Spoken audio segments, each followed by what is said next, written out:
উনি উরুগুয়ের প্রধানমন্ত্রীকে চিনে, উনি চিলির এই লোককে চিনে, উনি যে প্যারিসের মেয়রকে চিনে, একে চিনে, ওকে চিনে, উনি যে এনজিওগিরি করছে, যার ফলে এইসব লোক উনি চিনে। এই চিনাটাই কিন্তু বিরাট কোনো ব্যাপার না।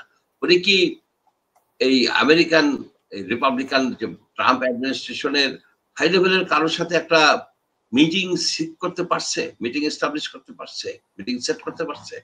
এই মার্কোস রুবিও কিংবা অন্য কোনো ক্যাবিনেট কিংবা কোনো সিনেটর কারোর সাথে পারছে? পারে নাই, কিন্তু পারে নাই। তা উনি এতদিন এই কত 15 দিন থাকবে খুব সম্ভব, 700 কোটি টাকা বাজেট, তা কেন ওনার 15 দিন থাকতে হবে? অনেকে তো একদিনের জন্য আইসা বক্তৃতাটা দিয়ে, যার যদি বক্তৃতা দেওয়ার কথা হেড অফ দি গভর্নমেন্টের বা স্টেটে দিয়ে চলে যায়, 2 দিন থাকুক।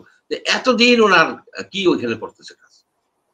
অথচ দেশে আইন শৃঙ্খলা পরিস্থিতির যে অবনতি হচ্ছে, প্রতিদিন আমরা দেখি এর খুন করে, জবই করে ঝুলে রাখে, এইটা করে সেইটা করে, কোনো বিচার হচ্ছে না। আপনার কয়টা স্থানীয় ভাবে কয়টা এমপি নামে মামলা হয়েছে? কেউ মামলা দিতে সাহস পায় না। আওয়ামী লীগের লোকরা যথেষ্ট প্রভাব প্রতিপত্তি নিয়েই তারা আছে। এইখানে আপনি দেখেন যে একটা ইন্টারেস্টিং জিনিস হচ্ছে যে এই যে খুন খারাপি হয়, খুন খারাপি হয়, সেখানে যেসব লোকজন আছে যারা প্রভাবশালী, যারা পেছন থেকে এগুলি করে, তাদের বিরুদ্ধে কোনো কেস হয়? তাদের বিরুদ্ধে কেস হয় না। ওই একটা কেস আছে, এই যে ঢালাও 1500-1600 লোকের, 2000 লোকের নাম দিয়ে একটা মামলা করে, এবং এটা সবাই জানে যে এই মামলার ভবিষ্যৎ খারাপ, এই মামলা টিকবে না, 2000 লোক মিলে একটা লোককে মারতে পারে না, এই মামলা টিকবে না, দিয়ে তাদের কাছ থেকে কিছু পয়সা করে নেয়। আবার অনেক জায়গায় তো বিএনপির নেতারা আওয়ামী লীগের যারা টাকা পয়সা করছে প্রচুর, তাদের টাকায় চলে, তাদের প্রোটেকশন দেয়। আমি জানি তো, আমি এটা জানি যে বিশাল জমি দখল করে একটা বড় আইল্যান্ড বানায় ফেলেছে এক আওয়ামী লীগ নেতার ভাই কালা চৌধুরী। সেটা প্রোটেকশন দেয় বিএনপির লোকেরা। কেন? টাকার বিনিময়ে দেয়, টাকার বিনিময়ে দেয়। এই ভাঙ্গা মাঝে যে একটা জায়গা আছে, সেখানে প্রায় 1000 বিঘা জমি দখল করে সেটাকে উদ্ধার করতে পারছে। সাধারণ পাবলিকের জমি, সরকারি জমি, নদীর জমি দিয়ে ঘেরাও করে রাখছে। প্রোটেকশন দিচ্ছে কারা? বিএনপির লোকজন প্রোটেকশন দিচ্ছে।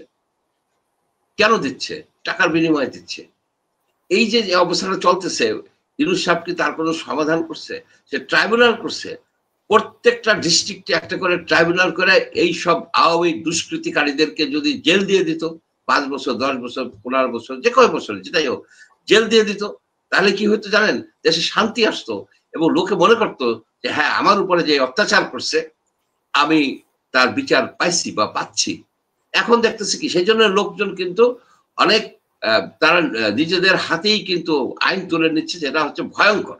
জাতি সহিংসতার দিকে চলে যাচ্ছে, আইনের শাসন প্রতিনিয়ত দূরে দূরে দূরে চলে যাচ্ছে। এখন এই সব জিনিসকে ফেলাই রেখা উনি ওইখানে উরুগুয়ে, চিলি, মিলি, এই সেই প্যারিসের লোকজনের সাথে দেখো দেখো কত লোক আপনার চিনে, সাদা চামড়ার লোকরা এসে আমার অটোগ্রাফ নেয়। এই ধরনের লোকের দরকার ছিল না বাংলাদেশের।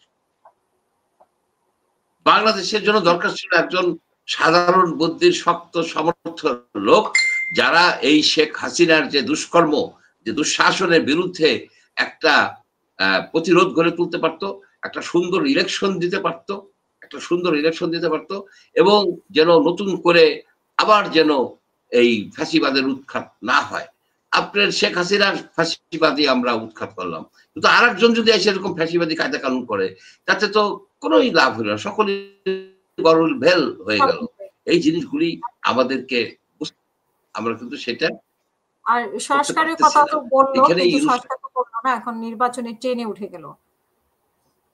নির্বাচনের ট্রেনে সংস্কারের কথা যে উনি বললো, উনি কোন সংস্কার করছেন?